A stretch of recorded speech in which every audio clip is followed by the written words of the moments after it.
everyone, welcome back again to another video. This video is now read the here, Biko. This one goes to very dark man. Very dark man.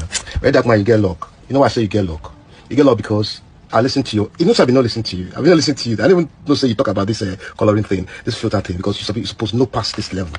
You know, I just listened to you, and in the end, there was something you said that actually made me to understand. Because I nearly lost it in you. Because you be somebody who be say, I know they joke with. I did like you. I know they see you as somebody with chase clout. Wait, just a minute. I know they see you as somebody with chase clout. I see you as somebody with state fact, but you almost jumped it in my case. You know, when you talked about me, Blish, but in the end, you ended well. You know what you ended well with? You said, you know, believe, say, I go do am. But in case I do am, plus I go do that kind of rubbish. My Oga, Jerry Amilo, the big legend. Now, thank God you said in the last part, you heard me say, I don't want to believe that you bleach. But just in case, if you did it, it's a big time fuck up. The thing is, me, I am against bleaching, first of all. Not to talk of men doing it. That's the thing. I'm against men bleaching. First of all, I'm against bleaching generally. Then now I'm not against men bleaching because I don't see any reason why, as a black person, you're trying to be like a white man. And the Oyibo way won't try to be like, they don't even like you. And even if you do, they don't go still recognize you. Do you understand? I cannot understand who told people in Nigeria or in Africa that glowing for your skin to glow, it means you have to bleach. Do you understand? I don't know how that thing came into light, where these people sell bleaching cream to people, and then they make it seem as if they are selling something that will make you glow. Do you understand? So, bros, I wasn't trying to be disrespectful. I saw it online, and to be very honest, before I looked at it to say this is a filter, it was looking as if you actually bleach. Do you understand? Not until now, where you made that video with your daughter, you know, where I can say, okay, yes, now so the man color actually gay. But then again, it was everywhere, bros. You understand? And me, I did normally react to when it comes to all those bleaching. You see what I do when it comes to like the skincare brands. Do you understand? You see what I try to when I try to create an awareness, where I go tell them, say, guy, don't bleach your skin because of the risks that are involved. Skin cancer, you understand? Other than skin cancer, kidney problem. Because those people that make this cream in Nigeria, they don't even know what they are doing. Most of them don't know anything about skin. They just mix different products in the backyard and they produce it. Do you understand? And some of the chemicals these people use in making their products, some of the chemicals are even banned in Nigeria. For instance, hydroquinone level percent in a product is not supposed to exceed 2%. But the way these people pack the hydroquinone and pour inside the product, people will not know. And all these people use it. Other than that, again, you get the way where you go bleach rich. If you get accidents, you get small cuts, they know if they stitch you. You understand? It will be really hard for them to stitch you. Do you understand? So, bros, I wasn't trying to be disrespectful. I was just trying to create an awareness. And then because you're a legend, do you understand? Everybody saw it. And then it was easier for me to make a talk on it. So now when we know say, okay, you know bleach, now just filter, you understand? Shout out to you, man, no disrespect, you understand? And that filter said to even normally, bros, man, no lie. Even men wear these filter safe, and they even know they take them really serious, to be honest.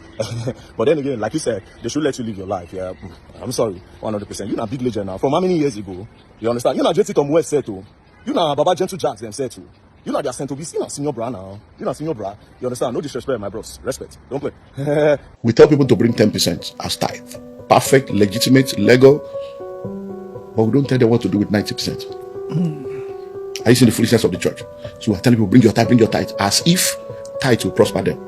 So they bring the 10%, but we don't teach them what to do with the remaining 90%. So by their financial foolishness and financial illiteracy, they mess up the 90 and turn around to blame us.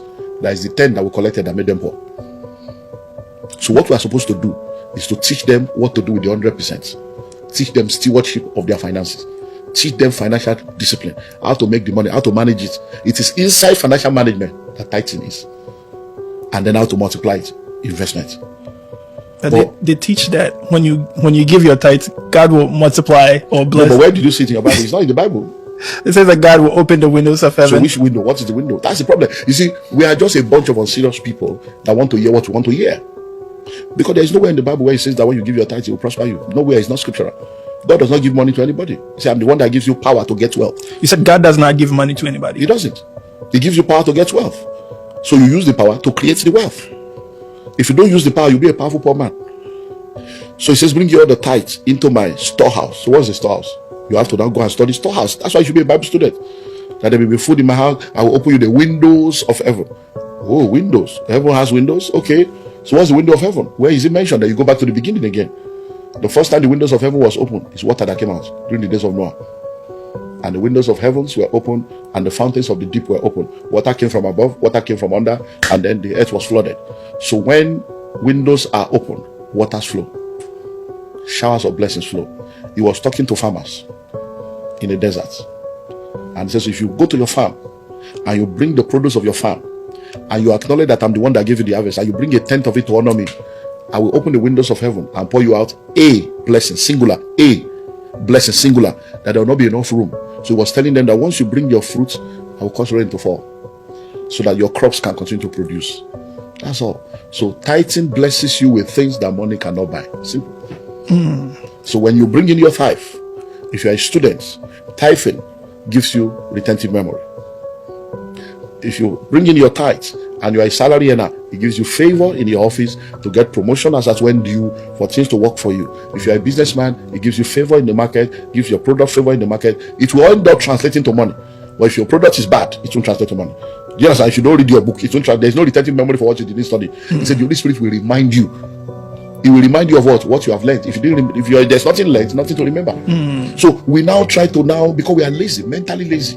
We are not trying to look for what is not lost. Oh, and then you're now blaming pastor. No. You need to bring in your tithe. Everything you have belongs to God. The entire 100%, not 10.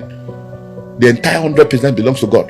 But you are bringing the 10th just as an acknowledgement of the fact that, oh God, this is a point of contact. I acknowledge that you are my source. I acknowledge you and I worship you with this. That's all. And then, boom, it begins to bless things that you do. So tithing blesses you with things that money cannot buy. And when you bring in your tithes and it gives you favor, or it gives you opportunity, or it gives you choices, or it gives you access, if you don't then use what the tithing brings, you'll be poor. Wow. So a lot of Christians are tithing and they are poor. Now imagine now that you are tithing, but it's in that same Bible, it says save. So couldn't you have put my money in the bank so that my coming I will have it with interest? So why are you giving 10% without saving 10%? You are supposed to save a minimum of 10% of your income. So if you have been tithing for 15 years and you have been saving 10% for 15 years, you won't be where you are today. So many of us are just religious. We're not. So my beautiful people, what do you guys think regarding the first video that Very Dark Man was talking regarding bleaching? Yeah, for bleaching, absolutely, I stand against it because I'm kind of someone who loves a natural beauty, like the way you guys can see is a natural beauty, not putting bleaching, not cream, nothing. But for that legend, yeah, I believe his skin is like that, plus filter. And I thank God that Very Dark Man apologized because of what he said. Secondly is about tithing. This case is it becomes something like when you have a faith of giving, give based on revelation, give based on God instructed you to give. Don't give based on what the pastor said.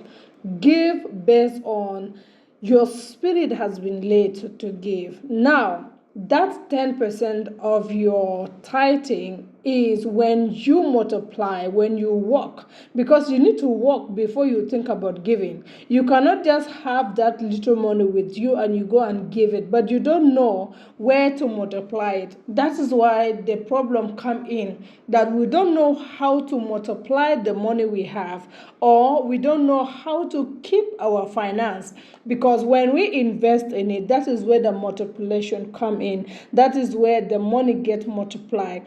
But when you keep it or you take it and just give, then what do you think? Like example, people who are working or people who are doing businesses, right? They have a capital to invest and they have a profit which they can get from it. If they don't have a capital, they cannot be able to invest into any business. So the same thing as a child of God, when you want to give, when God said that the window of heaven will be poured out, that you need to work hard, then from that you are working, God will bless your hard work.